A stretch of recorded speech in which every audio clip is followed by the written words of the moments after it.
Hey guys, Tomboy601, and today we're returning to the verse, the Great Star Citizen. In fact, we're going to try our hand at a little bit of salvage. IAE just wrapped up, and if you're not aware what that is, as the International Aerospace Expo, an in-game event that lets you test fly a bunch of ships. Also, they tend to have a couple on sale, and for those warboat enjoyers out there, you may think premium ships are expensive, but they have nothing compared to the cost of what some ships in Star Citizen can cost. We're talking upwards of thousands of dollars. Now, technically, you don't have to pay for it. The idea is that you basically pay for these ships for early access and to help back the game to fund its development, and in return, you receive a ship that has long-term insurance associated to it. It's a whole thing. The point is, during this IAE, I found myself purchasing two brand new ships, both of which we are going to be using today. The vessel in front of us today is the all-new Crusader Spirit C1, the sort of transport variant that, well, to me, looks like the SR-1 Normandy from Mass Effect, which is probably one of my favorite games of all time, and therefore I sort of just had to have it. But what is the goal of today's video? Well, we are going to be doing some salvage. We've purchased the contract for a Constellation Andromeda, we're going to call it a medium-sized ship in the game, and we're going to have several layers to this planned salvage. The first one, well, the Connie is known to be a shipping vessel, so we are going to take our light shipping vessel and head out to the wreck site and see what we can recover from her. We're hoping to see any sort of boxes on board. We will either use our personal tractor beam or the one that comes equipped on this ship. Tractor beams were just recently added to the game to bring on board the cargo that was on board the ship, and then we are also going to strip the ship for any other valuable pieces of remnants or parts that it has. Most likely the guns. I know the Connie does tend to have 4 guns on it, so that is the plan for today's salvage. And for the rights to salvage it, we've paid 20,000 in-game dollars. Let's go ahead and throw up that total, and well, let's just see what we can recover throughout the journey of this salvage operation. Okay, and we've arrived at the wreck of the Connie. First step is going to be the good old-fashioned EVA. We're going to step off the back of the vessel. We need to get the cargo hold of the Andromeda opened up and ready for us to exploit what is inside. Once we do that, then we can begin harvesting our way with the tractor beam and stripping the vessel for all it's worth.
So after getting everything stripped on off, it's time to head back to the station to do two things. First, we're going to sell off what we can here at the station. Certain goods can be sold at the station. Other goods can't be sold here, and we're going to have to keep them permanently stored in the C1 until we can go ahead and make it back to a more civilized landing ground.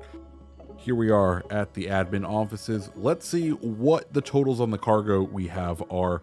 We'll go ahead up there, select the C1. You can see we do have two things that they will buy. They won't buy the gold or the iron, but they will buy the processed food from us. We have 23 SEU.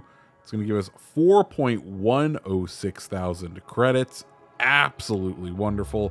And also they'll buy some scrap off us for another 4,000, bringing our total down to 11,847 aUEC in the red, which, hey, it's not the best start ever, but it is a good, strong start. And we haven't even done the most valuable part, which is scraping the hull. And to do that, we're going to use our second ship of the video, this time the Drake Vulture. Recently released, the Drake Vulture is the single one-manned salvaging ship. There are currently two main salvaging ships in the game for hull scraping. The Drake, which is, like I said, the solo variant, and then there's the Reclaimer, which is supposed to be a multi-crew variant that has a giant claw that will come out and maybe grab ships and help disintegrate ships. Right now, just released in the beta sort of version, the ePTU, the test server for Star Citizen, we actually just got use of the claw and being able to disintegrate ships further. Once that patch comes out, the Vulture will also be able to disintegrate more ships and be able to basically reclaim more materials from them. But the Drake, the Drake Vulture, think of it like a giant flying tuning fork, and this tuning fork is going to get us out to the wreck once again, and we will be able to start scraping the hull. And hull scraping, I have to admit, is one of the most relaxing game loops I have found in a long time. It is just calming. Basically, you fly out, you deploy your hull scrapers, you set up which ones you want. In this case, we're using one that is medium efficiency and has a decent amount of salvage reclaimed, and then a hyper efficient one, and I use them overlapped on each other. That way, the way I think about it is, you know, we may be getting a general amount of salvage, but then within the center of that puck, we are also going to be getting a much more efficient, and you can see just what we're doing here. We're using our joystick and we are outlining the end, and you can see as the material on the vessel melts away and begins to fill our filler station. You see that down on the bottom right hand corner of the screen. And right now, this is one of the contentions with the salvage game loop, is you can only fill two of these boxes, one that auto ejects and one that gets kind of stored in the buffer, and after that you have to go down and manage the cargo.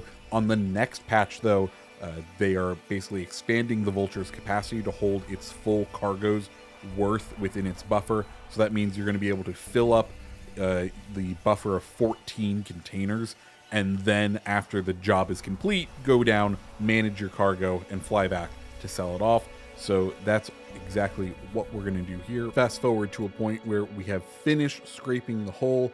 We're now going to return to that close station, but we have one more step before we truly are able to sell off the cargo, and that is to, well, transfer it to our cargo ship, because, well, here's our Drake Vulture. It now is full with the recycled materials we've scraped off the hull, but we still have guns and some other cargo that this station wouldn't buy from us stuck in the C1. So we're going to head over to the landing pad of this station, set down our Drake Vulture, grab the C1, land it on this pad, and then begin transferring the cargo through, so that then we are able to consolidate all of that cargo on one ship, bring it to a more civilized port, if you will. And once we do that, we can then go and make our money. And today's final trade location is going to be at Microtech. And I know I'm not using the ice landing bed for that the traders all use. We will cover that in a different Star Citizen video, because, well, this isn't going to be the only one I have. I'm quite enjoying the C1, and I'm trying to make as much use of it as I can. So for now, we're going to sit down in the traditional hangar, get it stowed. That way, if anything happens, we are able to safely transfer servers with our funds. But in our next video, we're going to be using the C1 to make some big profits in trading. So if you think that is an appealing one, if you made it this far in the video and you've enjoyed it so far, make sure you hit the like button and you hit the subscribe button. But now let's get over to the commons to sell off what we can. And of course, our first stop is going to be the trade division.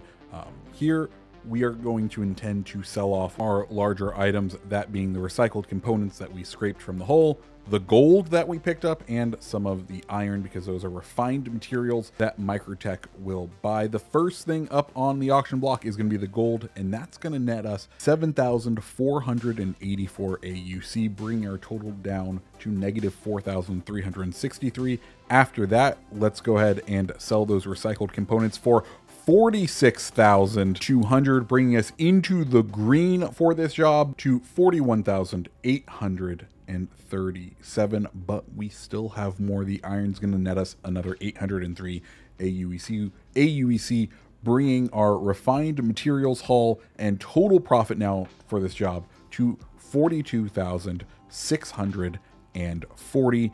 But that's not the last thing we can make money on, because if you remember, we also stripped the Andromeda of its weapons, which we can now sell for 3,000 credits a pop, meaning we're going to get $12,000 by selling those guns, bringing our final profit, our final number, up to 54,640, which all in all, not too bad whatsoever. So yeah, guys, that was, I'm going to call it a semi-successful salvage mission using 2 of our ships. Tune in again next time we delve into the verse. We're going to be doing some trading, which should absolutely be fun. And now I need to run because my dude in the game is definitely about to die of thirst and the server won't let me drink. See ya.